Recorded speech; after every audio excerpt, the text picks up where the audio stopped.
Students, हमारे पास कक्षा 10 का हिंदी का पेपर है। यह पेपर जो है 2024 बोर्ड परीक्षा में आया हुआ है। पेपर का कोड आप देख सकते हैं 801 HG है।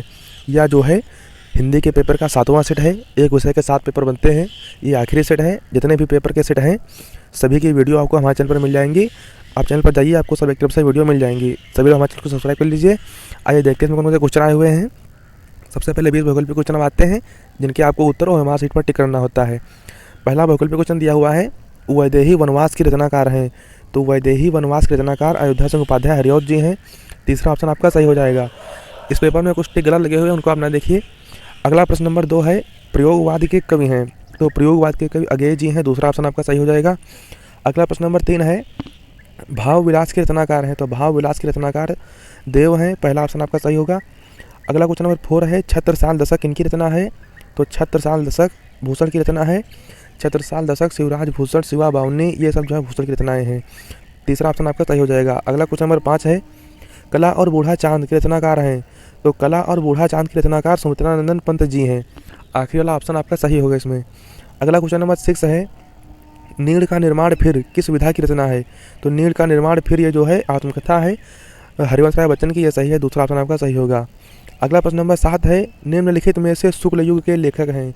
तो शुक्ल युग के लेखक जो है श्याम सुंदर दास हैं। तीसरा ऑप्शन आपका सही होगा। अगला प्रश्न नंबर 8 है, निम्नलिखित कथनों में से कौन सा कथन सही है। तो इसमें देखिए जो पहला वाला ऑप्शन है शशांक के रचनाकार आचार्य रामचंद्र शुक्ल है, ये ऑप्शन आपका सही होगा। दूसरा ऑप्शन लिखा है कि आकाशदीप कहानी के लेखक राम कुमार वर्मा है, तो ये गलत है। आकाशदीप कहानी के लेखक जो है जयशंकर प्रसाद जी हैं। अगला है, भारतेंदु हरिश्चंद्र आलोचना साहित्य के जनक माने जाते हैं, तो ये भी गलत है क्योंकि भारतेंदु हरिश्चंद्र को जो है हिंदी साहित्य का जनक माना जाता है।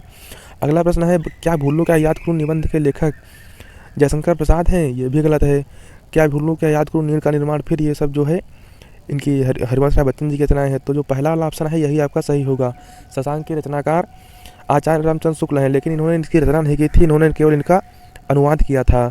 तो पहला वाला ऑप्शन आपका सही होगा। अगला प्रश्न नंबर 9 है, परीक्षा गुरु किस विधा की रचना है। तो परीक्षा गुरु जो है उपन्यास है लाला श्रीनिवास दास का।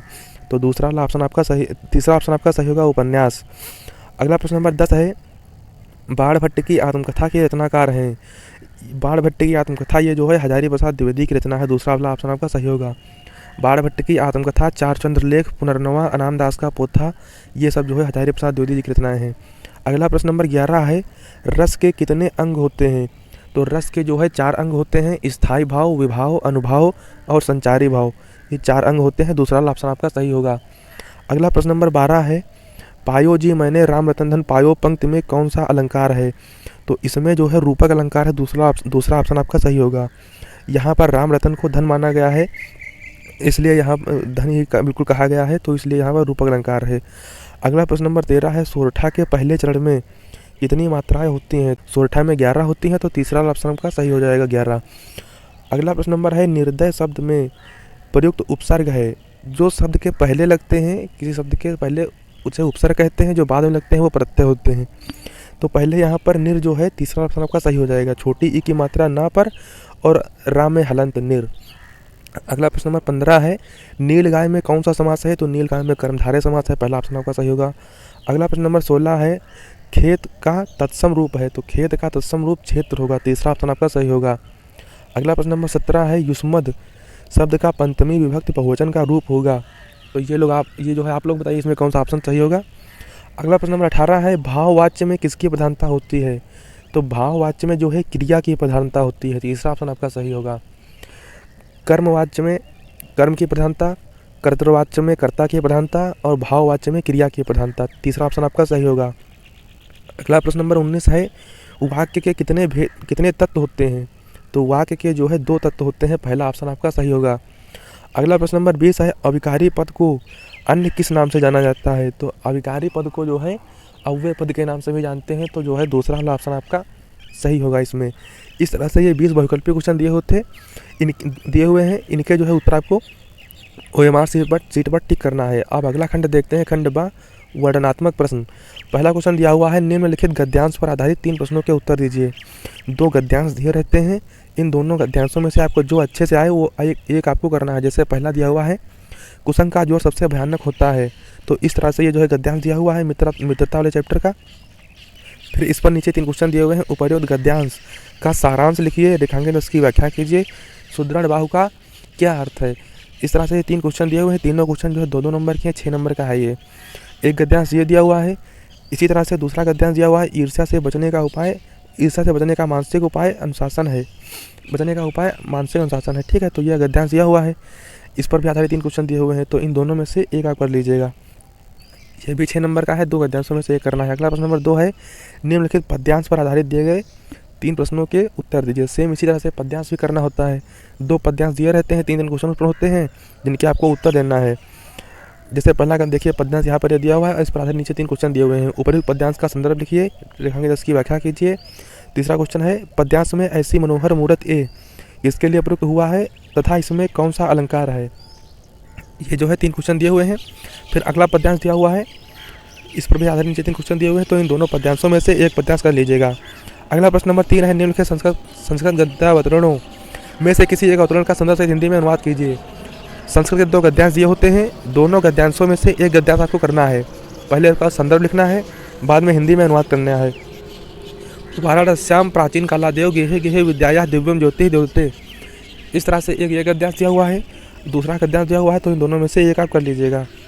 अगला प्रश्न नंबर 4 देखते हैं। निम्नलिखित प्रश्न नंबर 4 है, दिए गए संस्कृत पद्यांशों में से किसी एक का संदर्भ से हिंदी में अनुवाद कीजिए। 2 पद्यांश दिए हुए हैं, श्लोक दिए हुए हैं, जिनके पहले आपको हिंदी लिखना है, फिर पहले आपको संदर्भ लिखना है, फिर हिंदी में अनुवाद करना है। तो दोनों में से 2 पद्यांशों में से एक कर लीजिएगा। अगला प्रश्न नंबर 5 है, अपने पठित खंडकाव्य के आधार पर दिए गए प्रश्नों में से किसी एक प्रश्न का उत्तर दीजिए। जितने भी खंडकाव्य हैं सभी खंडकाव्य के प्रश्न यहाँ पर दिए रहते हैं। आपके यहाँ जो खंडकाव्य पढ़ाया जाता है, एक खंडकाव्य के एक प्रश्न का उत्तर आपको देना है।